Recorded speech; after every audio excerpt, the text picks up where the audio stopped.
Da li znate koje su najotrovnije životinje na svijetu? Ne znate? Pa mi smo tu da vam pokažemo listu od 5 najotrovnijih životinja na svijetu. Ako se ikad susretnete sa ovim životinjama, zaobišite ih u širokom luku jer su vam šanse za preživljavanje jako male.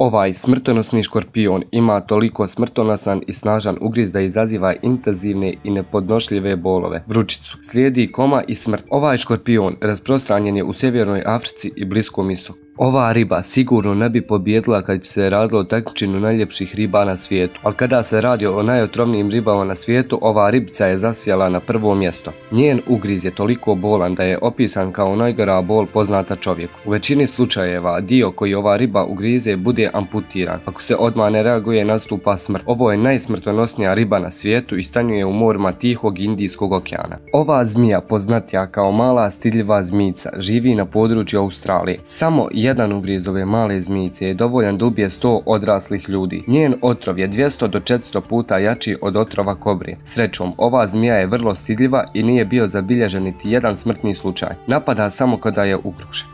Ovaj maleni puž prekrasnog izgleda može biti smrtonosan kao nijedna druga životinja na ovom popisu. Jedna kap njegovog otrova toliko je moćna da može ubiti više od 20 ljudi, naravno. Glavni cilj ovog otrova je paraliziranje i hvatanje plijena.